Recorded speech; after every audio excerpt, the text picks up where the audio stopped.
give you all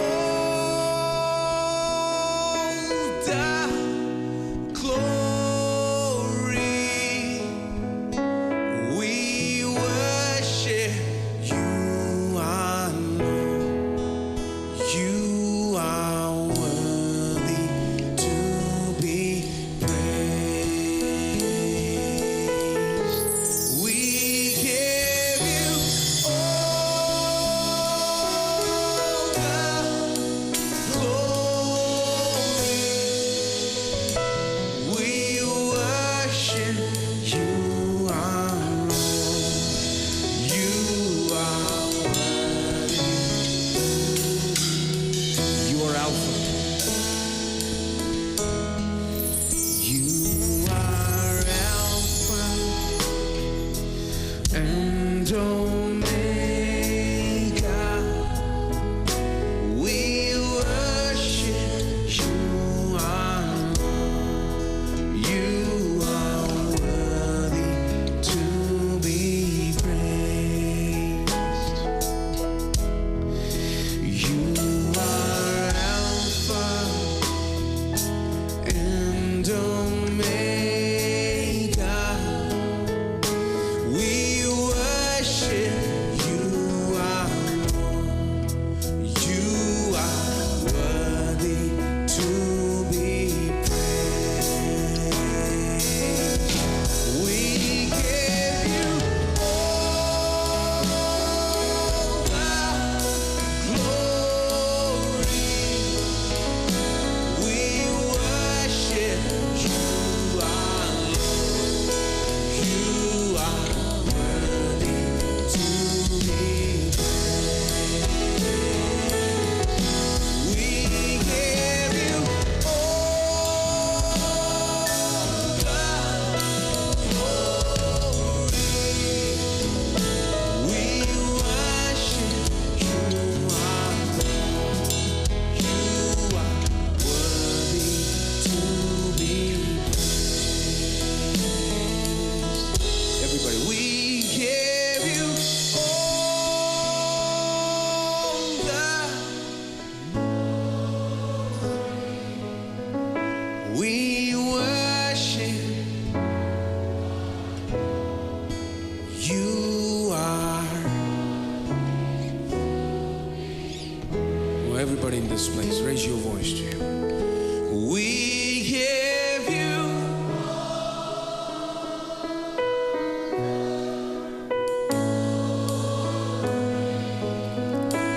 we worship you, our Lord. You are worthy to be. Oh, we give you all the glory, Lord. We give you all the glory. We worship you, our Lord. You are worthy to be praised. We give you all the glory. We worship you, our Lord. You are worthy to be praised.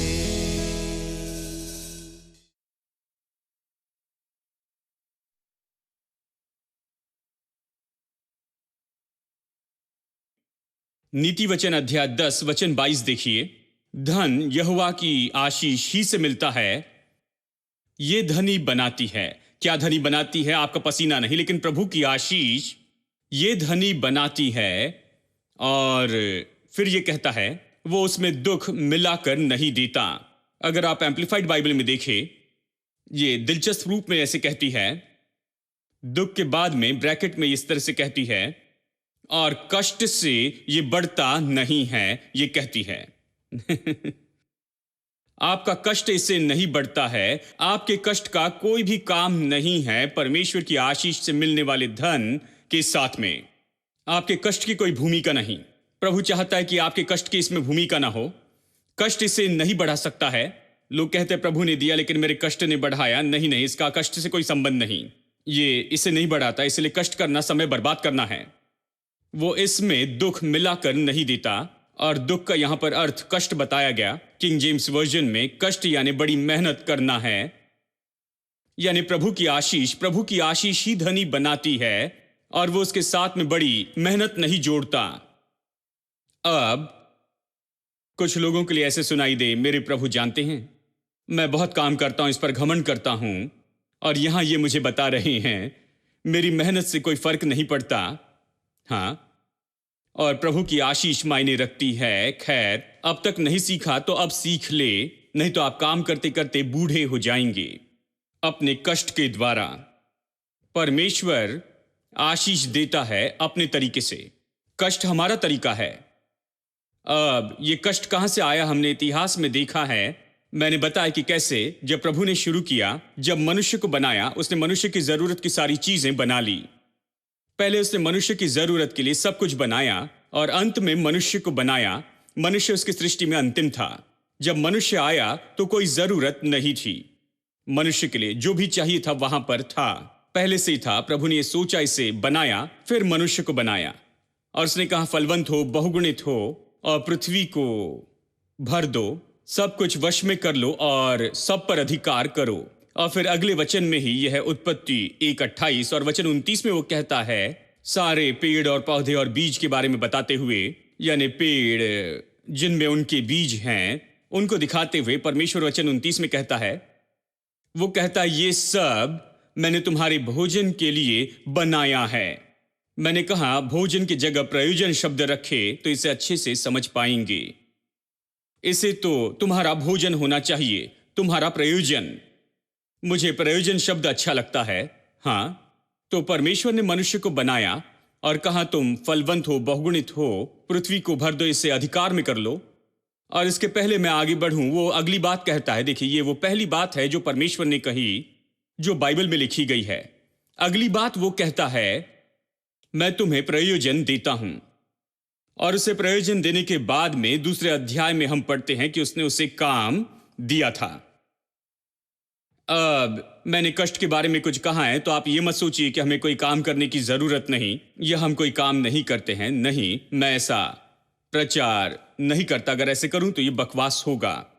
मैं यही कह रहा हूं कि Bible के अनुसार प्रयोजन परमेश्वर ने दिया, वो प्रयोजन करता है, हमारी नौकरी नहीं। काम तो बाद में आया, प्रयोजन पहले आया। प्रयोजन काम के द्वारा नहीं आया, प्रयोजन काम से किसी तरह से जुड़ा नहीं था। अब इस संसार को जैसे वैसे न देखें, और जानते हैं ऐसे कुछ न सोचे। संसार अभी गड़बड़ी में है, हम पतन पाए संसार में रहते हैं, सब कुछ बदल गया। हमें उत्पत्ति 1 और 2 में वापस जाना होगा। इसलिए उत्पत्ति 1 और 2 बहुत ही महत्वपूर्ण हैं, क्योंकि बताते हैं कि सब कुछ पहले असली में कैसे था। शुरू में ये ऐसे ही था, प्रयोजन परमेश्वर ने दिया था, और ये काम से हटकर था।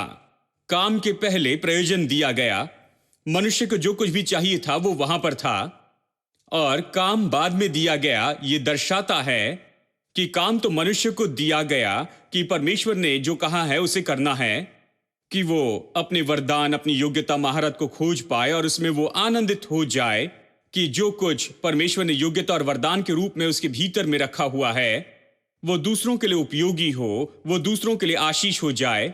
और ये सब कोई संबंध नहीं था यहां काम के बीच में और उनके प्रयोजन में। परमेश्वर ने ये नहीं कहा ठीक है मैंने तुम्हें बनाया है, मैं तुम्हें काम दूंगा, अगर काम करोगे तो जियोगे।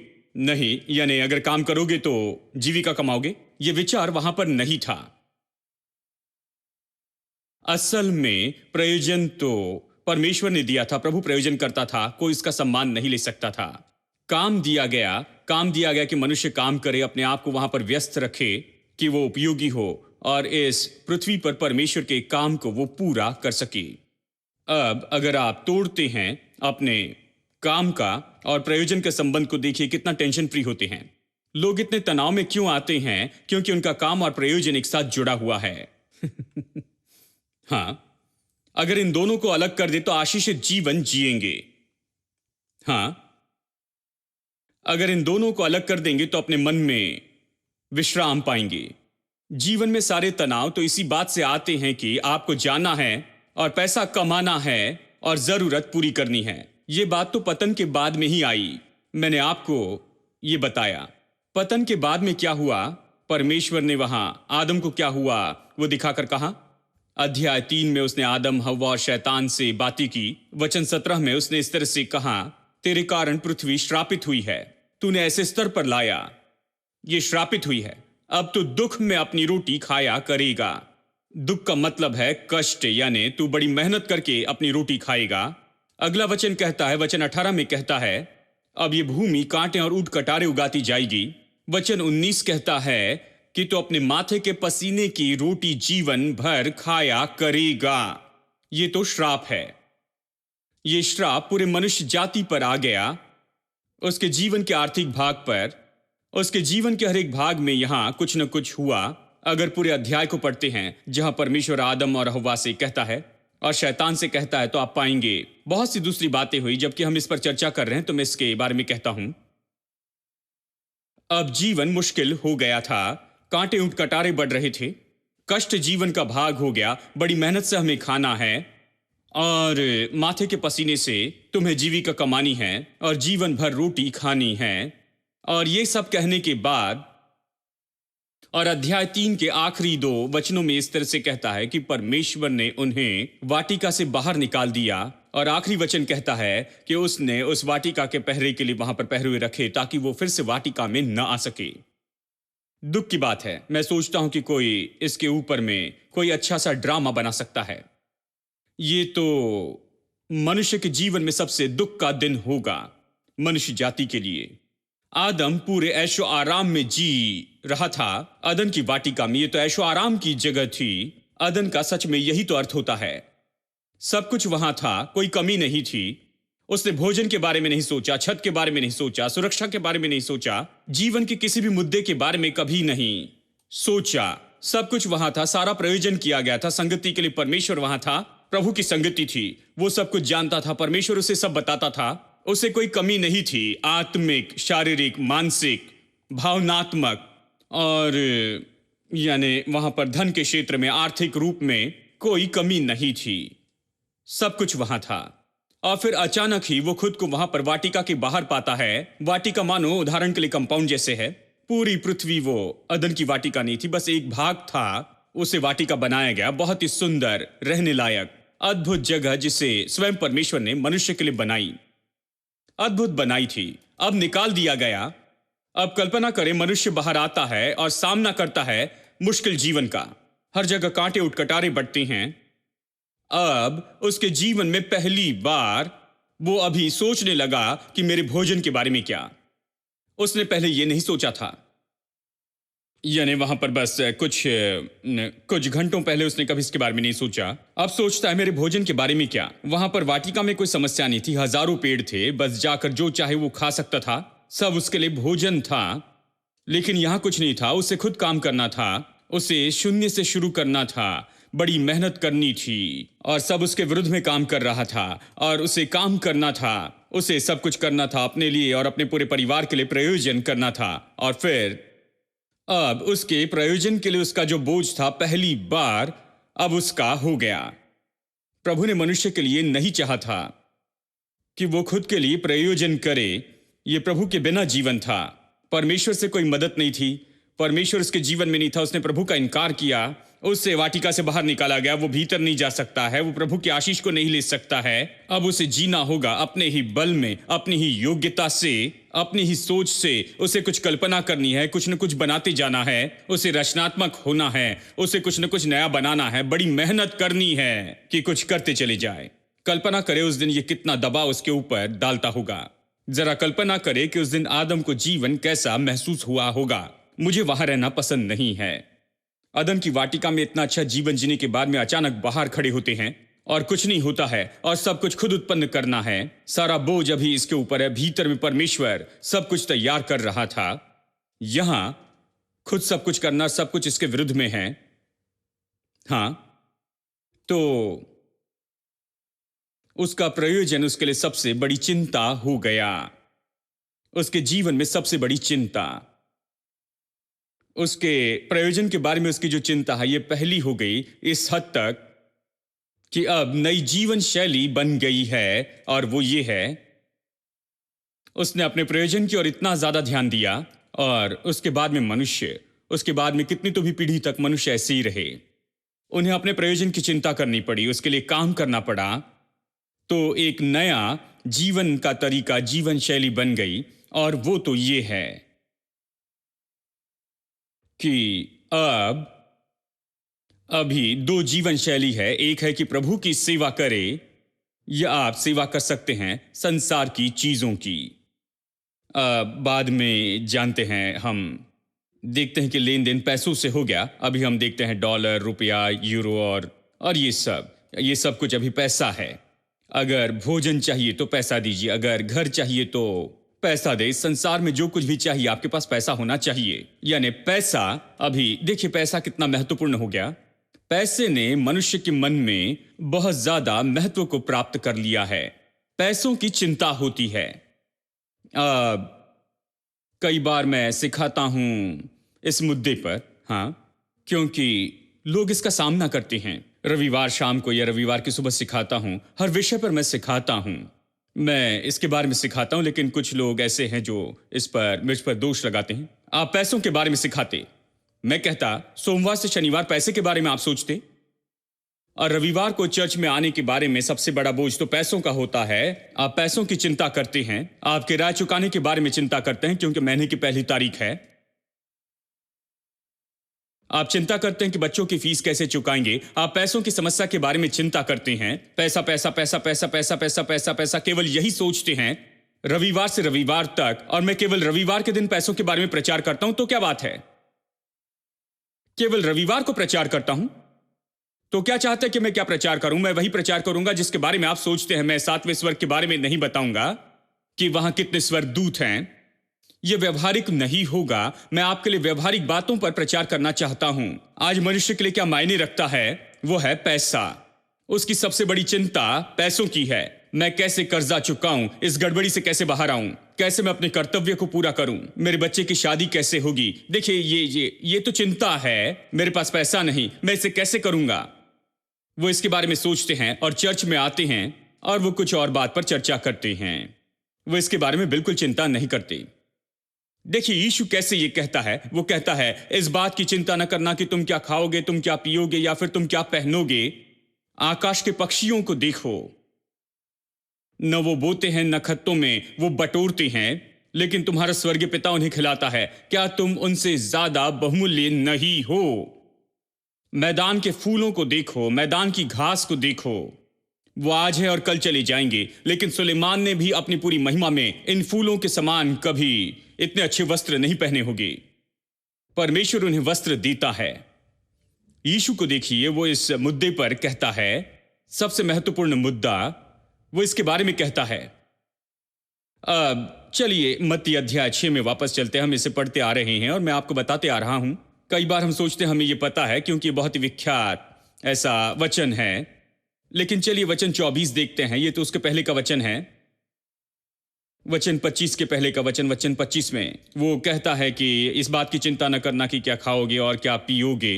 देखिए वचन 24, कोई दो स्वामियों की सेवा नहीं कर सकता, क्योंकि वो एक से बैर और दूसरे से प्रेम रखेगा, या एक से मिला रहेगा और दूसरे को तुच्छ जानेगा। तुम परमेश्वर और मामोन की सेवा, मामोन यानी पैसा, परमेश्वर और पैसा, तुम परमेश्वर और पैसों की सेवा नहीं कर सकते। अब नई जीवन शैली आई है जहां पर लोग पैसों की सेवा करते हैं। कैसे सेवा करते हैं? 24 घंटे पैसों के बारे में सोचते रहते हैं। हेलो, आप दिन भर क्या सोचते रहते हैं? उसी की सेवा करते हैं। कुछ लोगों के पास प्रभु के लिए समय नहीं है।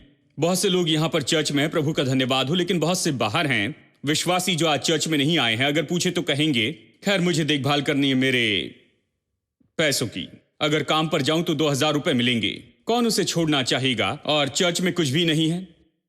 जानते हैं कई बार ये सच होता है, क्योंकि अगर वहां पर जाए तो वो पैसों के बारे में कुछ नहीं कहते वो वहां पर कुछ अच्छा नहीं सीखेगा, कुछ सिद्धांत नहीं सिखाए जाते, तो वो जाकर उसके बजाय 2000 रुपए कमाना चाहता है कि वो कुछ समस्याओं को हल कर सके, बस यही। तो लोग हमेशा दिन भर अपने पैसों की समस्या को देखते रहते हैं।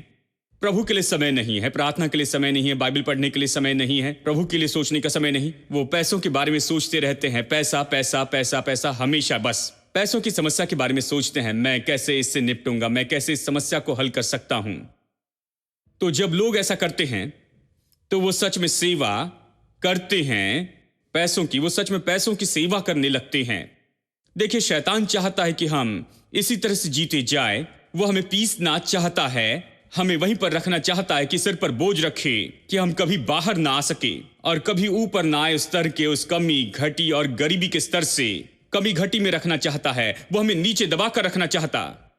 तो हमारी जीवन शैली ऐसी होती है कि हम बस पैसों को खोजते रहते हैं। पैसा परमेश्वर हो जाता, पैसा ही सब कुछ होता। हम पैसे को ढूंढते रहते, पैसे के पीछे भागते, पैसों के लिए काम करते, व्यस्त होते हैं कि हम पैसों का प्रबंध करते चले जाए, जो भी हो। हाँ, वो ये करना पसंद करता है। कुछ लोगों के पास पैसा है, वो भी समस्या हल नहीं करता है, क्योंकि जब आपके पास कुछ नहीं होता और आपको कुछ मिलता है तो क्या होता है, उससे और समस्या आती है, और वो है जमाखोरी की। जानते हैं, जमाखोरी शुरू होती है। हाँ, कहते हैं जितना ले सकते उतना ले और उसके ऊपर में बैठ जाए। यही तो बहुत से लोगों की विचारधारा है। वो जमाखोरी करना चाहते हैं क्योंकि उनका विचार ऐसा है। वो आदम के जैसे सोचते हैं जो वाटिका से बाहर आया। वो सोचते, मेरे प्रभु, तकदीर से इतना पैसा मिला, कौन जाने कल मेरे पास में कुछ होगा या नहीं, अगले हफ्ते के बारे में क्या, अगला महीना क्या, अगले साल के बारे में क्या, मेरी अगली पीढ़ी के बारे में क्या। उनके पास शायद कुछ न हो। अच्छा, मैं अभी से जमा करने लग जाऊं अगली 10 पीढ़ी के लिए और 10 पीढ़ी तक जमा करने के बाद में उसकी अगली 10 पीढ़ी के बारे में सोचते हैं। इसका कोई अंत नहीं है, क्योंकि ये तो बस केवल डर की बात होती है। ये तो केवल ऐसी बात है जहां पैसा उनका ईश्वर बन गया है। चाहे पैसा हो या ना हो, वो पैसों की सेवा करते हैं। अगर उनके पास है तो सेवा करते हैं, अगर नहीं है तो भी सेवा करते हैं। अगर उनके पास में है तो जमाखोरी करते, उसके लिए जीते, अपने आप को उसके लिए बेच देते हैं, अपनी आत्मा उसके लिए बेच देते हैं। अगर उनके पास नहीं है तो उसके बारे में सोचते, चिंता करते और जीते हैं, बस उसके बारे में सोचते हुए, कुछ भी हो उसी की सेवा करते हैं। हाँ, संसार ऐसा ही। अगर वो परमेश्वर के सिद्धांत को नहीं समझते हैं तो संसार ऐसा ही है। हाँ, और यही तो कारण है परमेश्वर ने जब इस्राएलियों को मिस्र से बाहर निकाला, उसने कहा, जब उसने मन्ना बरसाया तो उसने कहा कि जमा करो, केवल उसी दिन के लिए, ज्यादा जमा नहीं करना। वो जमा करने की मानसिकता को जानता था। देखिए, ये गुलामी की मानसिकता उन्हें जंगल में लेकर आया और बस आसमान से भोजन गिर रहा था।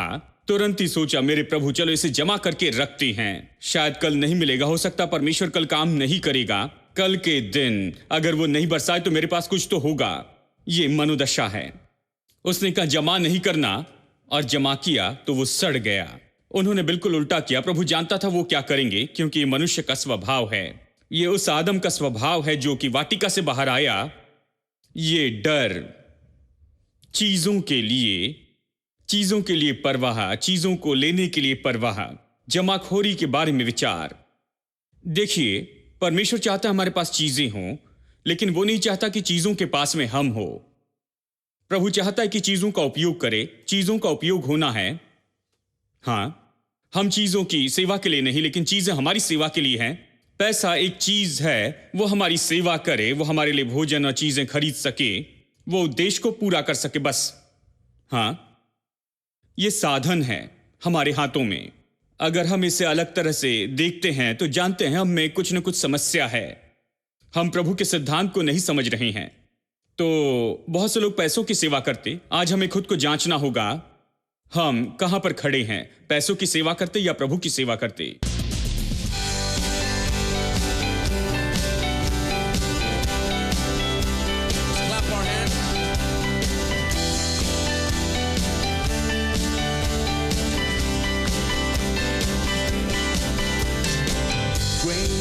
Your faithfulness, oh God. You wrestle with the sinner's restless heart. You lead us by still waters and to mercy, and nothing can keep us apart. You remember your people, remember your children, remember your promise, oh God. Your grace is enough. Your grace is enough. Your grace is enough for me. Your grace is enough. Your grace is enough.